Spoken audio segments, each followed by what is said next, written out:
Hey guys, first in this video I'm going to do a full review of Samsung Galaxy S5. So this is the octa-core variant that I got, and it's not the Snapdragon 801 variant. So first of all, from the looks, it looks like a Galaxy S4 if you look at it like this. But in terms of comparison with the Galaxy S4, it doesn't look that much of a cheap as compared to the Galaxy S4, because the Galaxy S4 has plastic, which looks very cheap, that white plastic. But now with the Galaxy S5, we have this matte finish. So as we all know, the Galaxy S5 is the most anticipated smartphone of the year, and also it was leaked over and over again, and lots of leaks. So there is a 2.5 GHz Snapdragon 801 variant of this device, and other is a octa-core variant. So this is an octa-core 1.9 GHz Cortex A15, and also we have 1.3 GHz Cortex A7 for low power cores as well. And also in terms of the GPU, we have hexa-core GPU inside this device, meaning 6 cores, and the GPU is called as Mali T628 MP6, meaning that it has a 6-core GPU, which is very great in terms of games. So for gamers, you will not have any kind of problem whether you buy a 801 device or a octa-core device. So yes, and with an octa-core processor, you will get a 4K video quality, which you don't get on the Note 3 Octa. So yes, starting off the review from the display. So we have a 5.1-inch display here, and it's a 1080p HD display, which looks very cool. If I zoom in here, as you can see, it looks very cool. It's a very sharp display. It's a Super AMOLED display, and it looks sharp even in sunlight, and it looks very great in sunlight as compared to the Nexus 5. So even you don't have to do full brightness in order to see in sunlight. Even at half brightness, you will gonna see your device clearly, and you will not have any kind of problem reading text and all those stuff. So in terms of design, Samsung have designed this phone similar to the Note 3. So as we all know, the Galaxy S5 is actually waterproof. So on the bottom, we have the charging and USB slot here, and this is protected by a jacket which can be opened by this. Okay, this is actually the waterproof Galaxy S5. So we will not be seeing a Galaxy S5 active this year, because they have made the original Galaxy S5 waterproof. So we have this charging port here, we have a microphone here, we have a speaker grill here, we have LED flash with the heart sensor, and also we have 16-megapixel camera on the top. The new ISO camera, the most improved thing in the Galaxy S5 is the camera as compared to the S4. And also we have this home button with the multitask button and the back button key, and this is actually the waterproof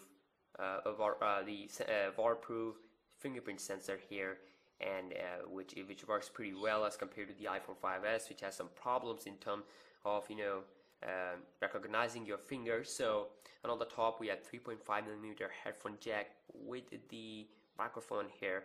And also the Galaxy S5, the reason that the Galaxy S5 is awesome is that you can remove the back cover from here, and under the hood we have a 2800 mAh battery, and with the speaker, as you can see here.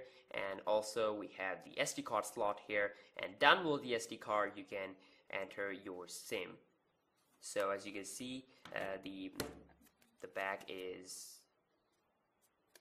protected by leather, which means that it is certified by IP67, and it is fully waterproof, just like any other Sony Xperia water phone.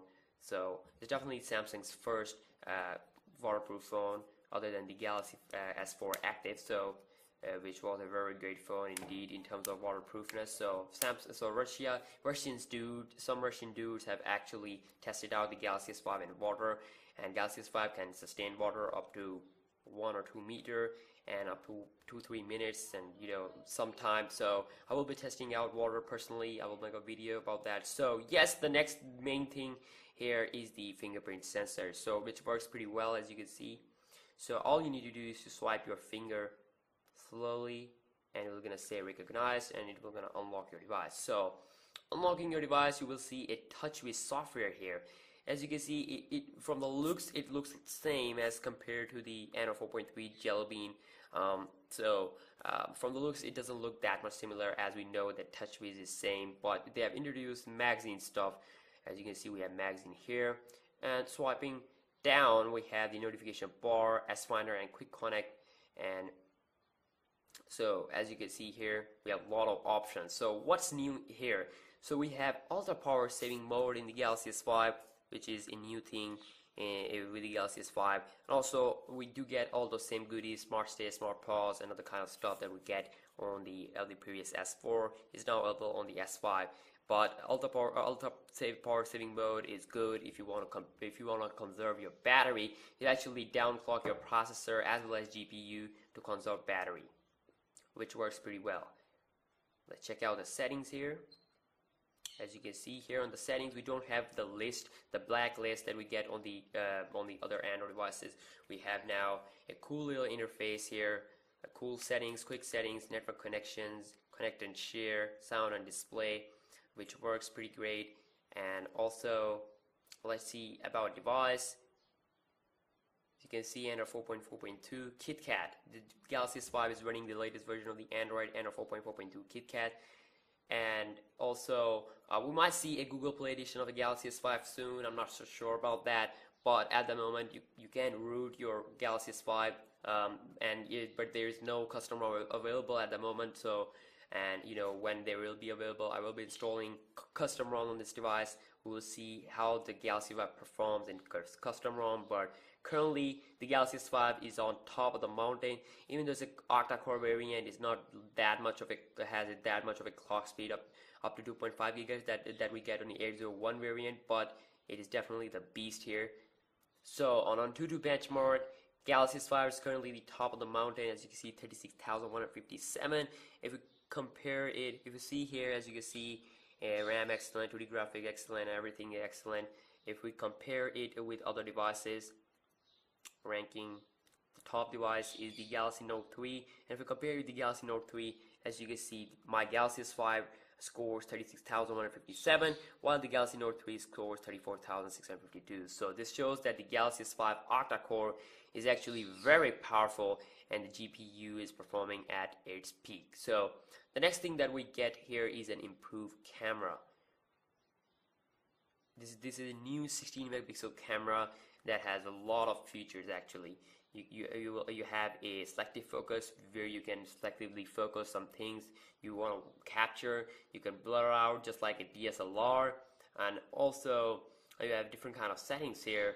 With a lot of settings, you can change the picture size from 16 megapixel to 6 megapixel up to 6 megapixel and 2.4 megapixel. And also you can change the ISO, you can change the video size to VGA, and you can also record an Ultra HD 4K video. You have a lot of effects here, and also we can change the recording mode to slow motion, fast motion, smooth motion. You can turn on and turn off the flash if you want. You can also set the timer, HDR, and a bunch of stuff. Samsung have improved the camera and I personally like the interface very much because it's easy to operate. Even though if you haven't used any Galaxy phone, it will be easy for you to understand this camera interface. Here we have the front-facing camera. If you insert the micro SD card, it will appear here. All your photos will be saved to the micro SD card, which is very great. And also we have different kind of modes: beauty phase, shots and mode, panorama, virtual tour, dual camera, and of course you can download more and more modes here from the Samsung's App Store, which works pretty great. And also other thing, the Galaxy S5, the best thing is the waterproofness. So I already explained it to you that I will be personally testing out the water and other kind of stuff on this phone. And also let's check out the S Health app. The new S Health app comes with the with this heart sensor, which works pretty great, and it's actually working without any kind of problem. That at first we do get some problems on phones that are released, but there is no problem with this device. So all you need to do is you need to place your finger here, and it will gonna measure your heartbeat, and then it will gonna show with the value here. So let's do it here. Okay, let's do it. To put your finger here, as you can see the red light, you're gonna continue holding like this. As you can see, 103. So it will gonna show you your blood pressure. So it's a very great app. And other than that, we do have other options in the SL tab. We have the pedometer, exercise, food and weight, other kind of stuff, and which works pretty great. And also the device has a 2 GB of RAM, not 3 GB of RAM like we get on the Xperia Z2, and definitely 2 GB of RAM is enough for daily use, and at the same time, you know, using apps and gaming and other kind of stuff. So the multitask button shows us 2 buttons here. We have the RAM cleaning button and we have the app closing button. Pressing here will close all the other apps that are currently open. So the TouchWiz comes with the same kind of you know, look and same kind of apps that we get on the 4.3 Jelly Bean, and we have the same internet app and other kind of stuff that works actually very great on the Galaxy S5. So yes, it's a very great device, and also I will be comparing it with the Nexus 5 and other devices like Note 3 and the iPhone 5s. Make sure you subscribe to my channel, and if I miss anything, and if you have any questions, you can just comment down below regarding to this octa-core variant, because most people will get the Galaxy S5 quad-core variant. So if you have any questions and other kind of stuff, if you want to watch some specific videos, you can just comment down below and I will make that video for you guys. And yes, like this video, enjoy it, and subscribe to my channel, and for future videos and to see the unboxing and other kind of stuff, just check out the description, and I will see you in my next video. Peace out.